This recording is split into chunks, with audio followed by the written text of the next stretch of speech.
We hear a lot about the young people who are shot and killed, but there are thousands of victims who survive.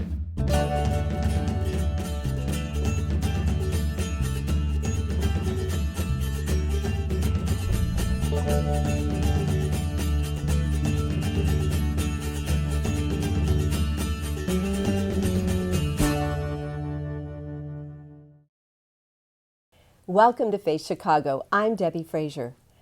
I don't need to give you any more statistics on the violence that happens on Chicago's streets. It's on the local news nearly every day and often in the national headlines as well. Here at Face Chicago, we want to bring you some of the good news that's happening around Chicagoland. And believe me, there's a lot of good happening that often goes unreported. Today, we're going to be talking about a very special intervention program that engages at-risk youth and helps them to realize their full potential. Since 1969, BUILD has been a pioneer in youth development and violence prevention. Take a look. BUILD is a model to help transform kids' lives, to develop that richer, deeper relationship with our staff.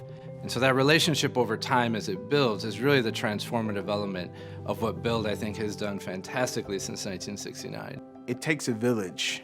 You've heard that slogan, it takes a village to raise a child. Now, you're gonna have a positive village or you're gonna have a negative village, but a village eventually will raise that child, right? And so BUILD was that positive village that you can go to and you can say, hey, you know what, I'm having a problem at home, I'm having a problem at school, I'm having a problem with some of the guys in the neighborhood that are trying to recruit me into a gang. The programs that we offer are really the ways to engage them and bring them into the fold. We've included arts as a way to tell stories for young people to use as a tool that's therapeutic to them.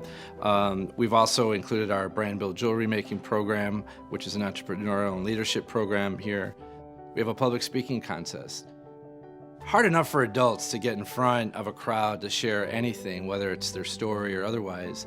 And our young people work for many months to craft their story of who they are and what their evolution has been. The young people have said, we don't need a program, we just need to feel like a kid. They have to come here to feel safe that they can just let down their guards, not have to worry about anyone threatening them, and that they can just be a kid. Miss L is like, she reminds me of my mama. She's like a mother to all of us. Like, she loves us, she cares for us, she gives us tough love, a lot of tough love. And she just motivates us. She's just like one person that you know you can count on. You have to take these kids out of their norm. And when you touch on things that they really not normal, do on a normal basis, it's like, I don't really want to do that. Well, let's try it and see how you like it. And then there's opportunity, and then it's like, oh, I can paint this and sell this? Oh, I can get money to help me stay here? Yes. Then they say, okay, I'll do it. Let's try it. Everybody wasn't used to seeing me with B's and C's. It was always F and D's, and they always, man, get your stuff together. And the first time I came to them, they seen B's and C's. They're like, man, I'm proud of you, man. It's like, well, what got into you, man? Like, man, I just want to be something in life, so I gotta go get it. The payoff is when they've had an F and it become a C and then it become an A. And if we're moving, we're doing something great. I started BUILD with a group of about 14 guys. Each one of the guys who I've started the group with are doing well. And I started BUILD in '84, and it's 2017. I've never been to prison, I've gotten an education. We are living proof that the program works. BUILD stands for Broader Urban Involvement and Leadership Development. Adam Alonso is BUILD's Executive Director, and Jack Segal is on the board of BUILD. Jack is the Vice President of Communications for Comcast Greater Chicago Region. So glad you both are here. Thank you very much. Thank you for having us. Adam, BUILD works in Chicago's west and south sides, correct? Correct. We're actually headquartered in the Austin neighborhood, but we do work in East Garfield Park and Humboldt Park. We're as far south as Fuller Park, which is where we do our work in the south side. What challenges are kids facing today that we aren't aware of? Sure. Apart from what you hear on the news every day with the violence in our communities, I think what's tough for young people today is the fact that social media is a very big part of their lives. So everything gets put out to the larger public about what good things they're doing, what bad things have happened to them, if they're being bullied, if they're worried or scared. Once upon a time, it was just localized, maybe them and a few friends and some family members. Now, it's their entire network. And young people are challenged with trying to build their networks for social media. So how many Twitter followers do you have? How many folks are watching you stream live, and what are you streaming live? So the world is very different for them today than it was certainly when I was growing up. And it just really puts them in a spotlight instantaneously, and there are things that they can't take back anymore, things that aren't private anymore. In the video we just saw, you told me in the break about a young man that was in that video. Sure. One of the young men that was featured on there was actually shot and survived, right? So we hear a lot about the young people who are shot and killed, but there are thousands and thousands of victims who survive. What you don't always hear is what the trouble that they struggle with after that, whether it's a severe injury and they're incapacitated, or just the emotional trauma of going outside and always having to look over your shoulder to see who's watching me. That young man, I think, was his wake-up call. He dodged death, literally, and came back and said, I don't want to be called by my street name. I want to be called by the name my mom gave me. And I want to do something, I want to be something in life, right? You heard him say that in the video. And that to me was so touching and powerful, because when you grow up in an environment where your family members or friends are plugged into the streets, how do you rise above that? How do you not just be what you see around you? And this young man had a wake-up call for him that hopefully, with our guidance and the work that we do with him, put him on the great path to success. A product for the of future. build. Absolutely. So it concentrates in 3 primary areas: prevention, intervention, and building. Let's talk first about intervention. Sure. Our intervention work is exactly that. We're trying to intervene where young people may be struggling. So it could be a young person has been picked up by the police for breaking the law, whatever that may be. They may be involved in the juvenile justice system. It could be that they're gang involved, or they're struggling in school with behavior issues, and that could be related to a number of things. So our team go in to intervene with them and say, as you see in the video, most of the young people that we have hired who do the intervention work were actually very much like the young people you see and that they see every day. So, for me to talk to someone who's just as involved, and I myself have been, I can tell you, this is what is going to happen to you. And there's nothing good. Death, incarceration, those are your options. So let me help you get back on the right path. Let me talk to you about the challenges that you think you have. There's another way for you, and I'm going to be by your side. Our intervention team, I always tell folks, are kind of like doctors. They're on call 24 hours a day. So 2, 3 in the morning, they're getting calls.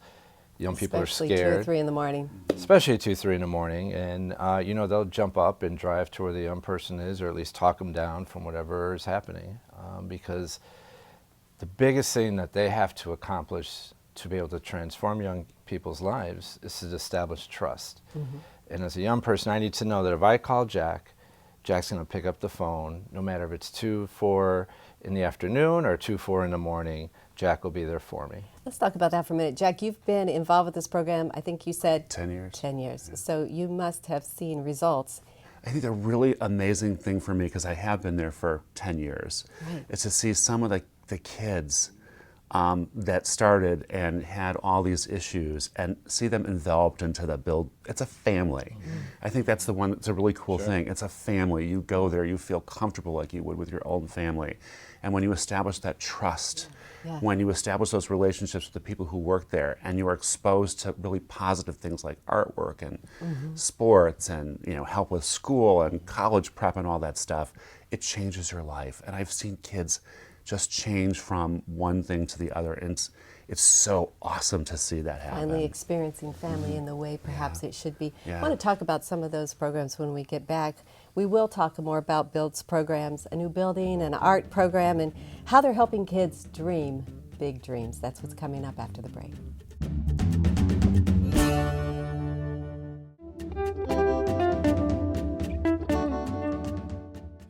Welcome back to Face Chicago. Today we're featuring the organization Build, which offers a wide variety of program services for youth designed to grow hope, save lives, and build futures. Here's a look at one of their newest intervention services, a youth center known as Block 51. I listen to music when I paint because if I don't listen to music, I can't paint.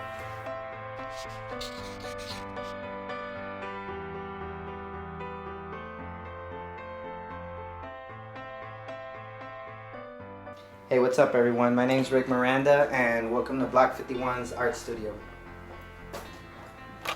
Paper mache, collaging, acrylics, oils, spray paint, pastels. Who encouraged you? Rick.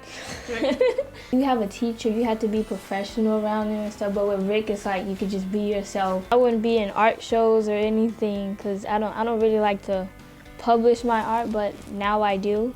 Gives me more courage. At first, it's like they don't want to listen to what you have in paper and stuff like that. So I started thinking of when I was a kid. I wasn't doing a lot with my life. I started learning that Build was about games. You know, your anxiety levels start rising because it's like, man, it's been like 15 years since I've walked down that street because I couldn't. Or I can't even go in that school because that's where I was threatened. And here I am going back into this school helping kids that were going through the same issues as I was. I found something that I'm good at. I found something that I can use like my life experience with, and I'm gonna be saving lives. It's like when I had my kid, it kind of helped me, realize like, hey, I gotta start changing. So I really focused on art and doing, even though it was illegal art, it was still my outlet. It was still my way of getting out, my protest, everything. Like I understood all of the struggles coming up. So when I came to Build, it was like, I'm in a room full of like 30 kids that are just like me growing up. So it's like, how do I engage them? How do I get to these kids? And it was with the art.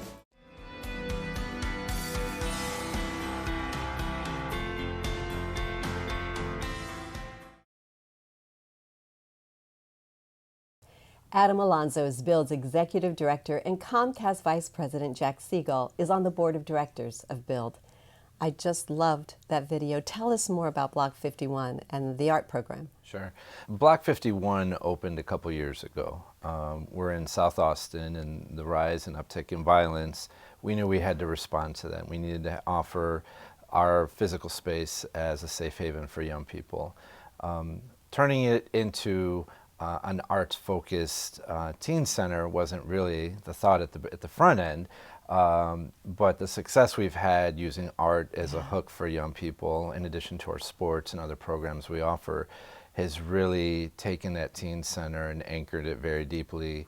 And as you've seen in the video, young people find a way to express themselves that they haven't before, and beautifully in many ways, whether it's on canvas or through their voice or putting together something in writing. They've been able to really tell their stories and find a way to have it's cathartic, right? And so they're finding a way to share some of the pain and heal from that as well. I think that building just says, come in. Mm-hmm. It's so welcoming. Yeah. It's so full of soul. And I think that's one thing that the kids really appreciate. They walk in and it's like, wow, this is an amazing place where you can express yourself, you can be yourself, you can talk about things that bother you, you can get help, and you can move on in life. And that building is just amazing to me. We spent a lot of time as the board, looking for a place to establish a headquarters and offer programs. We hadn't had that before. And it's just been transformative for the organization and for the youth that are involved in it. And I think what's interesting that we found is that when we started, the majority of young people who use that art studio and come in are actually young men. Which we were a little shocked at first to see that these are the kind of rough and tumble guys who are out there in the streets, who are the first ones to jump in and start painting.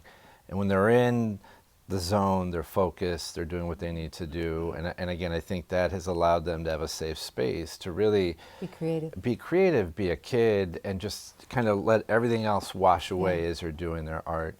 And possibly even some of the staff, because many of them are alumni of the Build program themselves, correct? So they recognize that individual coming through the door. Right. And one of our young artists actually was 14 when he started, court referred. He had been doing home invasions, and Rick was his mentor and worked with him. And here he is today, an art assistant in the program. He tells the kids, I was just like you. Let me tell you what's really going to happen. This is easy. There's, why are you sad? Let me show you. Let me talk to you about my life. Let me get you started.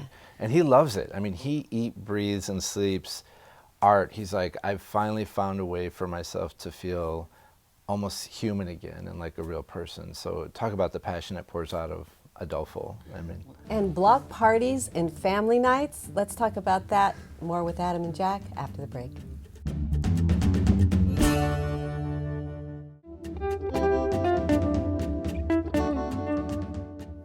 Welcome back. Today we're highlighting the good work of the nonprofit organization BUILD.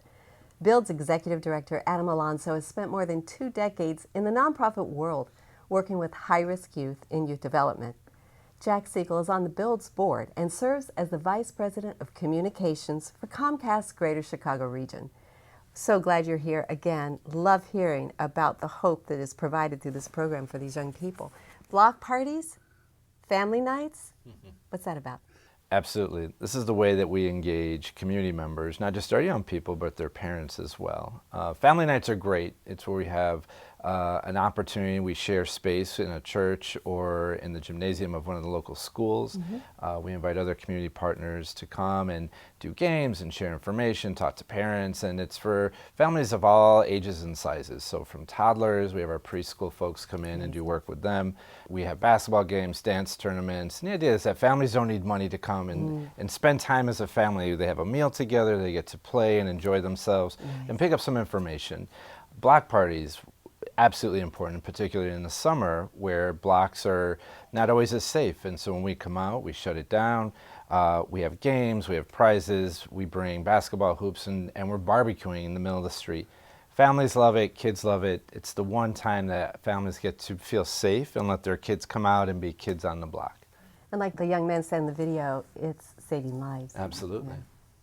I think it's incredible, as we moved into the building a few years ago, how it's changed the mission to some extent.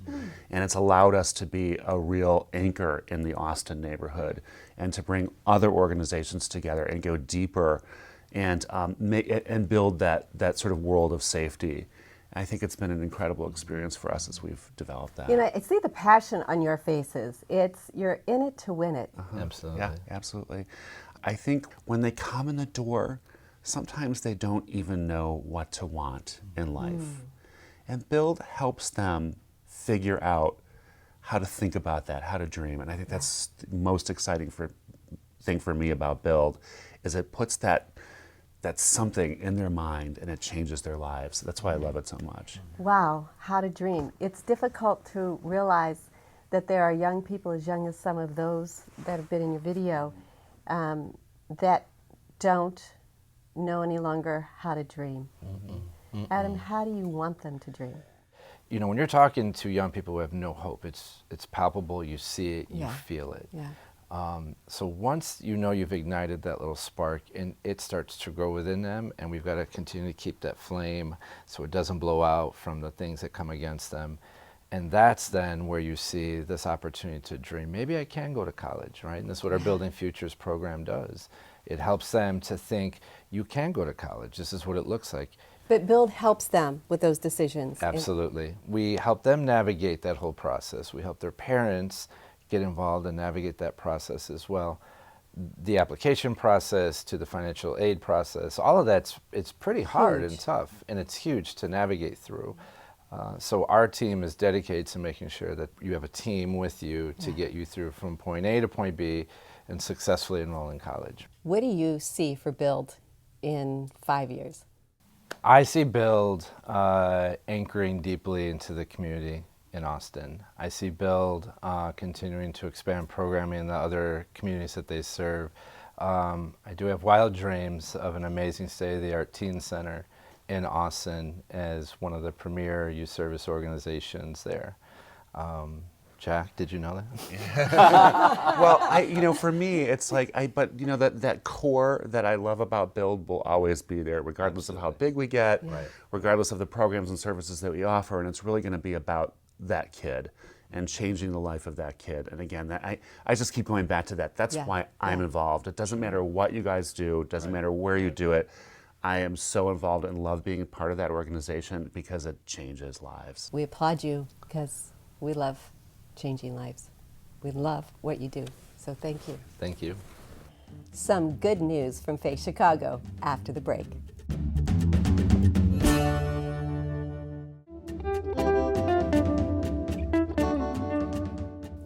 Welcome back. We're all about good news here at Face Chicago. A while ago, we posed this question to some community leaders. Tell us some of the good things that are happening, things we don't know about. Here's what Rob Hansen, president of Next Level Insights, had to say. One of the things I think that is a really good thing that is happening is as people are called out and challenged with regard to caring for others and understanding the issues that are around them, they do begin to start to take action. I think we sort of sometimes don't see things happen because we don't ask. We say we have not because we ask not. So I guess what I'd say is let's ask people to do something. Let's ask them to step up and serve. Let's ask them to make a difference. And a lot of people will respond to that sort of a challenge, and they'll get out of their comfort zone and they'll do something. Thanks, Rob. That's good news. I hope you were as encouraged as I was today to learn about the organization BUILD. There's a very old saying that today's youth are the leaders of tomorrow. That adage may have been around a long time, but it's true nonetheless. It's our responsibility as adults to make sure that the young people in our communities, especially those who may have started with fewer advantages, stay in school, avoid drugs and alcohol, get tutoring, have access to medical care, to sports and recreation, and a safe place to study. And it's important to help them plan for college and careers. The nonprofit organization BUILD does all of these things. If you want to find out more, go to buildchicago.org and contact Face Chicago if you have suggestions for topics or guests. We want to know what's going on in your community. Our email is facechicago@tln.com. Thanks for watching, and please consider partnering with us.